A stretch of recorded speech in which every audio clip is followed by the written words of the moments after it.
हम भारतीय बहरिया ने जमीन से फजा में दरमियानी फासले तक मार करने वाले मिसाइल का तजर्बा किया है। भारतीय मीडिया का कहना है कि मिसाइल तजर्बा बहरा अरब में मौजूद भारतीय जंगी जहाज INS सूरत से किया गया।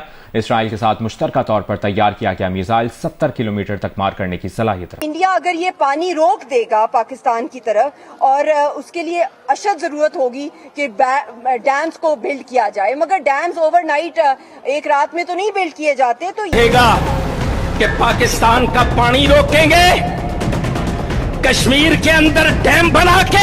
पाकिस्तान के वजीर आजम शहबाज शरीफ ने कहा है कि हम एक न्यूट्रल ट्रांसपेरेंट प्रोब के लिए हाजिर हैं। Continuing with its role as a responsible country, Pakistan is open to participate in any neutral, transparent and credible investigation. इतनी कमजोर स्टेटमेंट क्यों दी है पाकिस्तान के वजीर आजम ने?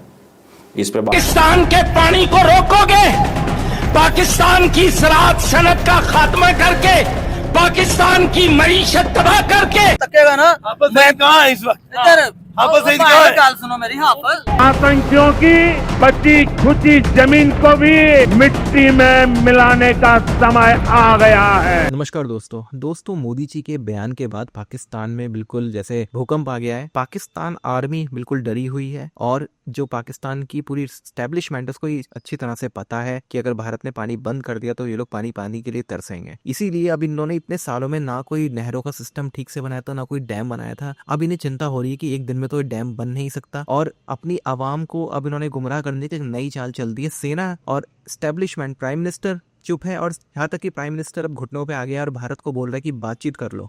लेकिन इन्होंने हाफिज सईद को आगे कर दिया, उसका एक वीडियो जारी कर दिया जिसमें वो धमकियां दे रहा है। और ये जो है एक नया तरीका है अपनी ही आवाम को मूर्ख बनाने का, बेवकूफ़ बनाने का, क्योंकि पाकिस्तान की आवाम है भी इसी तरह की। इस तरह के बयानबाजी में वो आ जाएंगे और ये भूल जाएंगे कि उन्हें पानी नहीं मिल रहा है। अब इन्होंने न्यूक्लियर बम के लिए घास की रोटियां खाई थी, अब इस बयानबाजी में फंस के ये प्यासे मरेंगे। आप इस सब के बारे में क्या सोचते हैं कमेंट बॉक्स में जरूर लिखिएगा। वीडियो अच्छा लगे तो लाइक करें, शेयर करें, चैनल को सब्सक्राइब करना ना भूले, बेल का आइकन प्रेस कर दें लेटेस्ट नोटिफिकेशन के लिए। आइए आगे बढ़ते हैं इस वीडियो में। हालांकि हाफिज सईद कहाँ छुपा हुआ है, कौन से बंकर में छुपा हुआ है, ये अभी तक पता नहीं चला है, लेकिन फिर भी इसका वीडियो आया है। World Bank is a party to this और इसके साथ ग्लोबल पावर्स का भी रिस्पॉन्सिबिलिटी है कि ये यूनाइटेड नेशंस की सिक्योरिटी काउंसिल में ये मामला लेके जाया जाए। एक दफा फिर ना से पूरे खित्ते का जो पीस जो है उसको तबाह करने के लिए एक नई जंग की तरफ हिंदुस्तान की मोदी सरकार लेके जा रही है। As a regional power China, I appeal to them and as a key investor in the region, China has both the moral obligation and the strategic interest to lead the effort in preserving trans-boundary water cooperation and regional stability. Pakistan के वजीर आजम शहबाज शरीफ ने कहा है कि हम एक neutral transparent probe के लिए हाजिर हैं। हम चाहते हैं कि अगर भारत करना चाहता है न्यूट्रल ट्रांसपेरेंट प्रोब तो हम हाजिर हैं। क्यों इतनी कमज़ोर स्टेटमेंट क्यों दी है पाकिस्तान के वजीर आज़म ने? इस पर बात करनी है। पाकिस्तान हाई कमिश्नर जो लंदन के अंदर है, वहाँ पे कुछ इंडियंस ने वहाँ पे प्रोटेस्ट कर रहे हैं और वहाँ पे पाकिस्तान के जो आई थिंक डिफेंस अताशी हैं उन्होंने कोई ऐसा जेस्चर दिया जिसके ऊपर इस वक्त इंडियन मीडिया और भारत के अंदर बड़ी बात चल रही है। दूसरी बात यह है कि इंडिया जो है इस सारे मसले को लेके ग्लोबली चला गया। पाकिस्तान क्या इसके लिए रेडी है, तैयार है या कि नहीं? चौथी बात यह है कि पाकिस्तान ने यह कहा है कि पाकिस्तान का 600 अरब डॉलर का नुकसान हो चुका है, हम कैसे इस तरह की चीज़ें कर सकते हैं? और नेक्स्ट बात यह है कि बिलावल ने भी धमकी दे दी है। सवाल ये, मैं पहले तो वज़ीर आज़म शहबाज शरीफ साहब की बात पे लेता हूँ कि वज़ीर आज़म शहबाज शरीफ साहब, आपको ये किसने कहा है कि आप ऑफ़र कराएं कि आप न्यूट्रल वेन्यू पे लेके जाएंगे? आप पाकिस्तान के वज़ीर आज़म हैं, आप बड़े इंपॉर्टेंट हैं हमारे लिए, आप हमारे सर पे आंखों का ताज है। क्या कभी भारत ने आपको ये कहा है हम आपके साथ किसी इन्वेस्टिगेशन में शामिल होना चाहते हैं? आप हमेशा कहते हैं जी जाफर एक्सप्रेस में भारत ने ये कर दिया, फलाने एक्सप्रेस में ये कर दिया, इंडिया ने ये कर दिया, इंडिया ने वो कर दिया। तो मुझे ये बताएं ना, आप ये बताएं, आपने आज ये कहीं पे पॉलिसी स्टेटमेंट दी है, कभी इंडिया ने आपको ये कहा है कि हम आपके साथ ताउन करने को तैयार है? जो आप हम पे इल्ज़ाम लगाते हैं, आप उनकी इस बात में क्यों आ गए हैं कि हम आपको ताउन देने को तैयार हैं? इसका मतलब है आप सरेंडर कर रहे हैं, इसका मतलब है आप उनकी बात मानते हैं, इसका मतलब है जो उनका बयानिया वो ठीक है,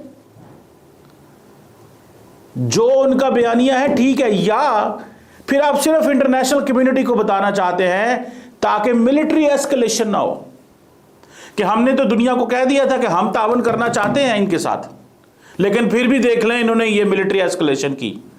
मैंने तो अपने वजीर आजम की स्टेटमेंट को इंतहाई कमजोर पाया, इंतहाई कमजोर पाया।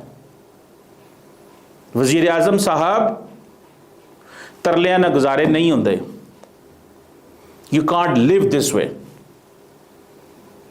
मैं इस बात पे मानता हूं कि पाकिस्तान को चीजों को डिप्लोमेटिकली सॉल्व करना चाहिए, एंगेजमेंट होनी चाहिए, लेकिन यह बात कह देना कि हम आपको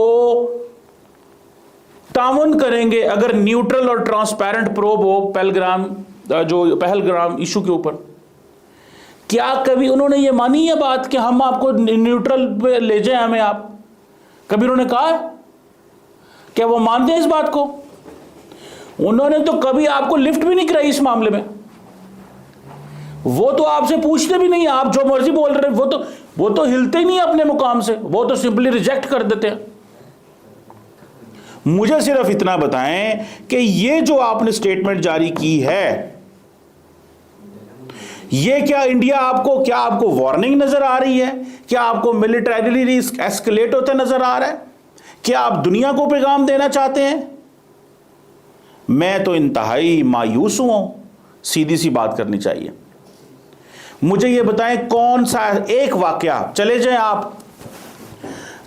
आप शर्मुल शेख में, जब पाकिस्तान के वजीर आजम यूसुफ रजा गिलानी और उस वक़्त के भारत के वजीर आजम मनमोहन सिंह के दरमियान वहाँ बात हुई कि जी भारत की इन्वॉल्वमेंट है बलूचिस्तान के अंदर, तो मनमोहन सिंह साहब ने कहा कि मैं भारत में जाकर चेक करूंगा और आपको बताऊंगा।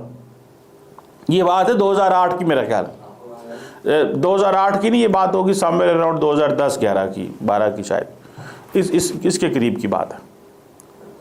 तो क्या इंडिया ने आपको बताया?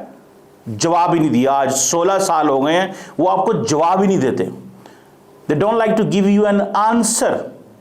और उन्होंने एक बात की कि आप इन्वॉल्व हैं, तो आप कह रहे हैं कि आप मुझे किसी न्यूट्रल सियासत बात नहीं कर सकते हैं, ठीक है ना। जब हमने कुछ करना होता ना, तो आज हमने भी आगे हजारों डैम बनाए होते।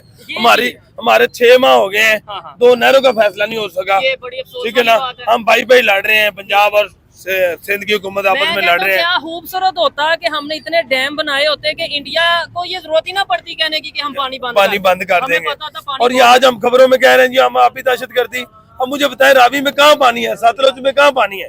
दरिया तो उन्होंने ऑलरेडी बंद कर दिए है भाई, ये आज की बात नहीं है। अब देखिए इंडिया ने कहा था ना कि 48 घंटे में मुल्क छोड़ दो। सफारत खाना भी हम तकरीबन 90% बंद कर रहे हैं।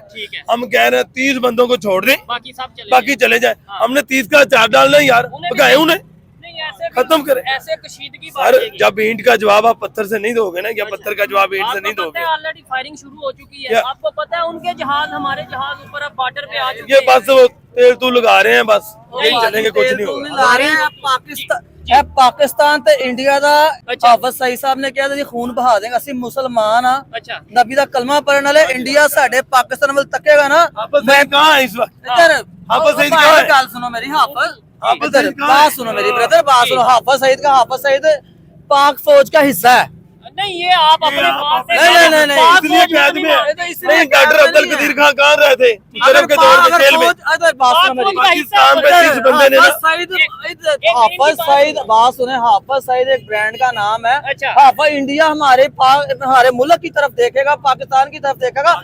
बच्चा पाकिस्तान का इंडिया की धरतियां उड़ा देगा। वो पानी की बात कर रहे हो आप, हाफिज सईद तो बड़ी दूर की बात है। ये इधर 7 साल का बच्चा है ना, उससे पूछो आप इंडिया चाहिए पाकिस्तान, वो कहेगा मुझे पाकिस्तान चाहिए। वो